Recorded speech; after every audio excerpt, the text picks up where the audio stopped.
नमस्कार, मी प्रतीक्षा. DNA मराठीमध्ये आपलं स्वागत.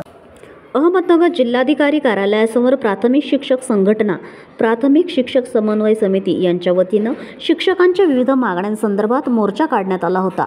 15 मार्च 2024च्या संच मान्यतेचे शासन निर्णय रद्द करून विद्यार्थी आधार कार्ड संबंधाने असणाऱ्या वास्तव अडचणी लक्षात घ्याव्यात आणि प्रत्यक्ष उपस्थितीवर आधारित संच मान्यता धोरण जाहीर करावे. 10 किंवा त्यापेक्षा कमी पटसंख्या शाळांच्या बाबतीत कार्यरत शिक्षकांचे एक पद बंद करण्याचा आणि कंत्राटी पद्धतीने नियुक्ती देण्याचा 23 सप्टेंबर 2024चा शासन निर्णय रद्द करावा.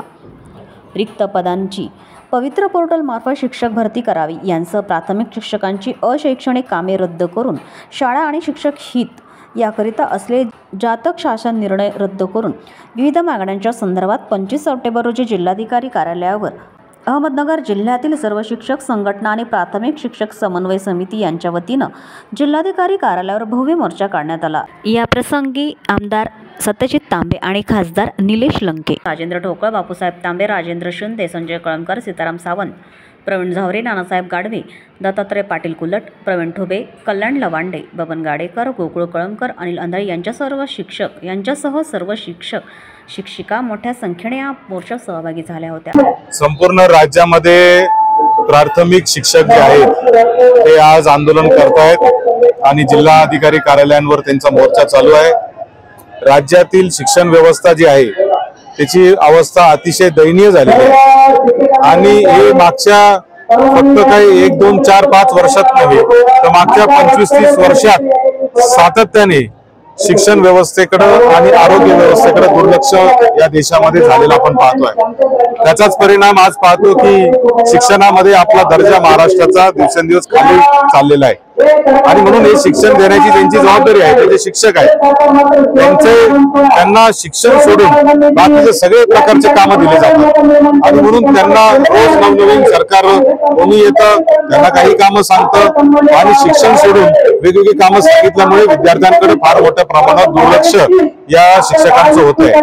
त्याचबरोबर शिक्षकांना ही आता इमर्जन्सीची सेवा नसतानाही त्यांना मुख्यालयाच्या ठिकाणी मुक्काम केला पाहिजे अशी एक जाचक आट देखील त्याच्यामध्ये ठेवलेली आहे. अशा प्रकारे शिक्षकांचे जे वेगवेगळे प्रश्न आहेत त्या प्रश्न वारंवार सरकार समोर मांडण्याचं काम या शिक्षक संघटनांनी केलं आणि आम्ही देखील सभागृहामध्ये ते मांडण्याचं काम केलं. मात्र सरकारने त्याच्यामध्ये कुठली दखल घेतली नाही. दुर्दैवाने या शिक्षकांना आज शाळा सोडून विद्यार्थ्यांचं नुकसान होत असतानाही इथं यावं लागलं आणि मोर्चा काढावा लागला. मला असं वाटतं की अत्यंत दुर्दैवी गोष्ट आहे आणि म्हणून शासनाने तातडीने याकडे लक्ष द्यावं अशी माझी मागणी. संपूर्ण महाराष्ट्रभर प्रत्येक जिल्ह्यामध्ये जिल्हाधिकारी कार्यालयासमोर महाराष्ट्र राज्य समन्वय समितीने दिलेल्या आदेशानुसार हा प्रत्येक जिल्ह्यामध्ये आम्हाला शिकवू द्या यासाठी शिक्षक आज रस्त्यावर उतरलेले आहे आणि हा प्रत्येक जिल्ह्यामध्ये हा मोर्चा आज आयोजित केलेला आहे.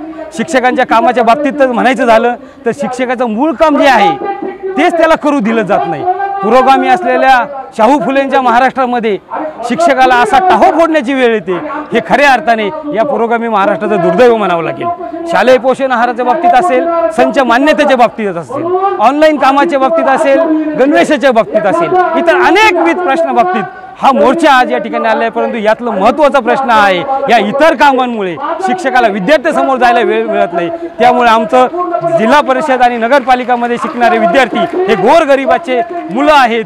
त्या मुलांना दर्जेदार शिक्षण मिळालं पाहिजे यासाठी आम्हाला विद्यार्थ्यांसमोर जाऊ द्या यासाठी हा मोर्चा आज या ठिकाणी आयोजित केलेला आहे. अहमदनगर जिल्ह्यामध्ये आज जवळपास 10,000च्या पुढे शिक्षक आज या ठिकाणी मोर्चामध्ये समाविष्ट झालेले आहे आणि प्रत्येकाची मागणी हीच आहे, आम्हाला शिकवू द्या यासाठी हा मोर्चा आयोजित केलेला आहे. धन्यवाद. प्रतिनिधी मुंतजर शेख, DNA मराठी, अहमदनगर.